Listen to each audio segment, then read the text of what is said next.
ব্যস্ত জীবনে চিন্তা ভাবনা ছেড়ে কখনো কখনো মনে হয় কোনো এক নদীর ধারে বেশ কিছুক্ষণ সময় কাটাতে পারলে কি ভালো হতো। তাই যেমন ভাবনা তেমনই কাজ। আজ আমরা চলেছি কৈখালিতে। মাতলা নদীর ধারে অবস্থিত এই কৈখালি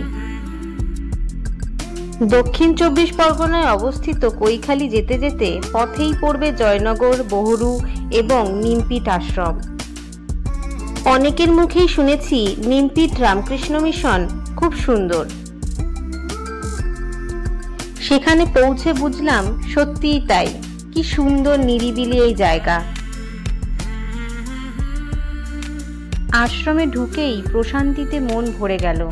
মনে হলো এক ঝলক টাটকা বাতাস যেন বয়ে এলো মনের ভেতরে। চারিদিকে শুধুই ফুলের সমাহার, যেদিকে চোখ যাবে শুধু ফুলই ফুল। বিভিন্ন ধরনের ফুলের শোভায় আশ্রমটি আরো সুন্দর হয়ে উঠেছে।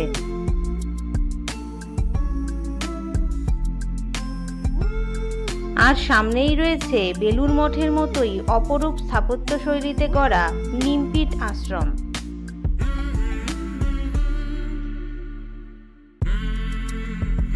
এই আশ্রমটি তৈরি হয়েছিল 1960 সালে রামকৃষ্ণ মিশনের এক মহারাজ স্বামী দুর্ধানন্দজির পরিচালনায় এবং তৎকালীন পশ্চিমবঙ্গের মুখ্যমন্ত্রী শ্রী বিধানচন্দ্র রায়ের সহায়তায়। আপনারা চাইলে এখানে মধ্যাহ্নভোজনও করতে পারেন। এছাড়াও আপনারা যদি কৈখালির রামকৃষ্ণ মিশনে থাকতে চান তাহলে নিমপিট আশ্রম থেকেই বুক করে যেতে হবে। আশ্রম থেকে বেরিয়েই আমরা এবার চলেছি বাঙালির আরেক প্রিয় খাদ্য মোয়ার জন্মস্থান বহুরুতে। বহুরুর মনোমুগ্ধকর মোয়া খেয়ে আমরা এবার চলেছি আমাদের শেষ গন্তব্য কৈখালির উদ্দেশ্যে।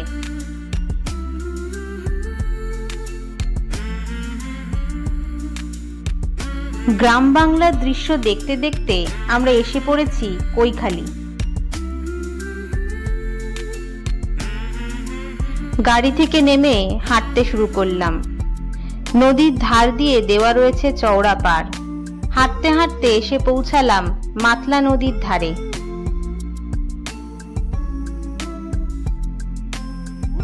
নদীর পাড়ে বেশ কিছুক্ষণ সময় কেটে গেল।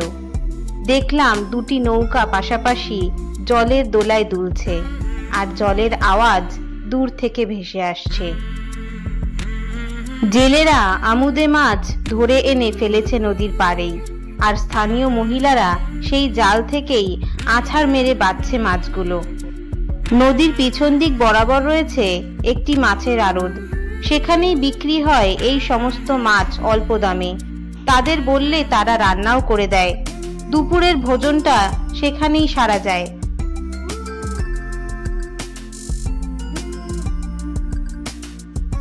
এখানে নদীর ধার বরাবর এক টুকরো ম্যানগ্রোভ অরণ্যের পরশও পাওয়া যায়।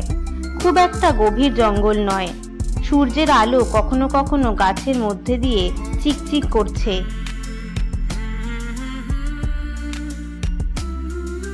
তবে অনুভূতিটা বেশ রোমাঞ্চকর। জঙ্গলে ঘুরে ঘুরে বেড়ানো যায়, নদীর পাড় ধরে হাঁটা যায় যতদূর ইচ্ছে।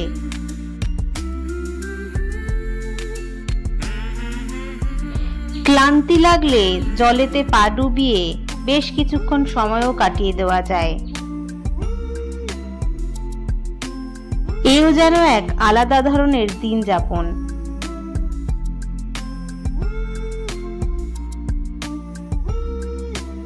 চাইলে এখানকার জেটিঘাট থেকে ঝড়খালির ব্যাঘ্র প্রকল্প লঞ্চে করে দেখে নেওয়া যায়। হাতে ঘন্টা দুয়েক সময় থাকলে অবশ্যই দেখে আসা যায়।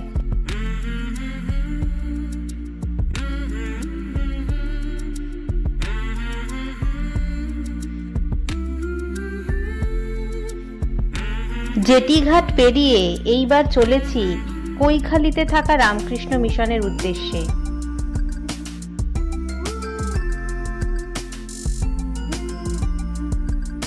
আশ্রমে ঢুকে দেখলাম চারিদিক রং বেরঙের ফুলে সেজে উঠেছে।